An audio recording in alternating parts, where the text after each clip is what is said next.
Unit से विश्व की जनजातियों के बारे में पढ़ा और भारत की जनजातियों के बारे में पढ़ा। हम अपने सिलेबस के अनुसार सभी जनजातियां कंप्लीट कर चुके हैं। हम उनके निवास क्षेत्रों के बारे में डिटेल से मैप्स में देख चुके हैं।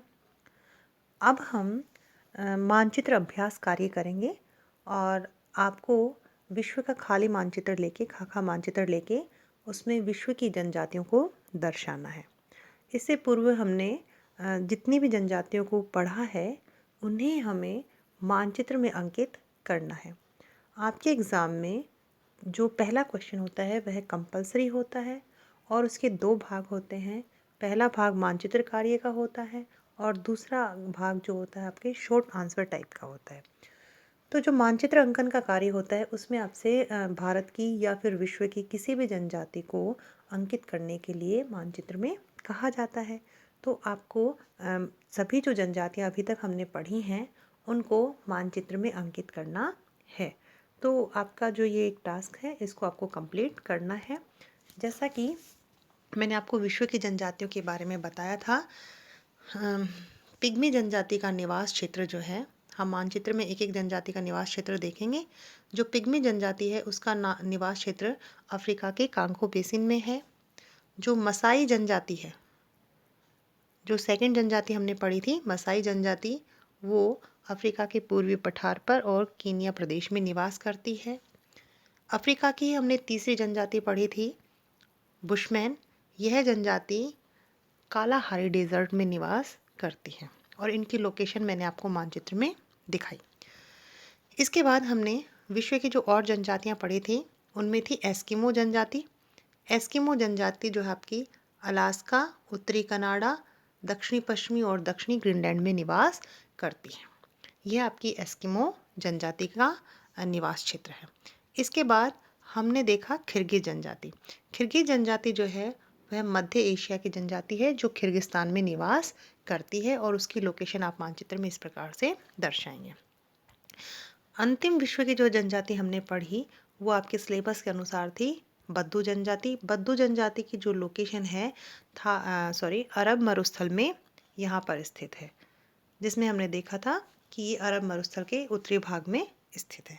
तो इस प्रकार हमने ये विश्व की 6 प्रमुख जनजातियों के बारे में अध्ययन किया। इसी प्रकार हमारे जो भारत की जनजातियां थी उसमें भी सिलेबस के अनुसार 6 जनजातियां थी और उनकी लोकेशन हम इस प्रकार से विश्व के मानचित्र में दर्शा सकते हैं। सबसे पहली थी हमारी टोडा जनजाति। टोडा जनजाति जो है वो तमिलनाडु में नीलगिरी पर्वतीय क्षेत्र में निवास करने वाली जनजाति है जिसकी लोकेशन मैंने मानचित्र में आपको दर्शाई है। इसके बाद हमने जो दूसरी जनजाति पढ़ी वो थी आपकी भील जनजाति, जो आपके राजस्थान, गुजरात और मध्य प्रदेश की प्रमुख जनजाति थी, जिसकी लोकेशन मानचित्र में यहाँ दिखाई गई है। इसके बाद हमने देखा गोंड जनजाति, जिसकी लोकेशन आपको मानचित्र में यहाँ पर दिखाई गई है। यहाँ आप गोंड जनजाति को दर्शा देंगे जो आपके मध्य प्रदेश, छत्तीसगढ़, उड़ीसा इन जिलों में राज्यों में निवास करती है। इसके बाद आती है आपकी संथाल जनजाति। तो संथाल जनजाति आपकी यहाँ दर्शाएंगे आप, जो पश्चिमी बंगाल के कुछ जिलों में, झारखंड के कुछ जिलों में निवास करती है। तो इस प्रकार ये आपकी संथाल जनजाति है। इसके बाद हमने उत्तर भारत की एक जनजाति का अध्ययन किया और वह थी आपकी गजरवाल जनजाति, जो आपके उत्तरी पश्चिमी हिमालय क्षेत्र में यानी जम्मू कश्मीर और हिमाचल प्रदेश राज्यों में निवास करती है। यह आपकी गजरवाल जनजाति है। इसके बाद हमने अंतिम रूप से पढ़ी थी नागा जनजाति। नागा जनजाति जो है आपकी उत्तरी पूर्वी भारत की प्रमुख जनजाति है और इसकी लोकेशन आप भारत के नक्शे में यहाँ दिखाएंगे। यह नागालैंड और मणिपुर में, विशेषकर नागालैंड की यह जनजाति है जो नागा पहाड़ियों पर निवास करती है।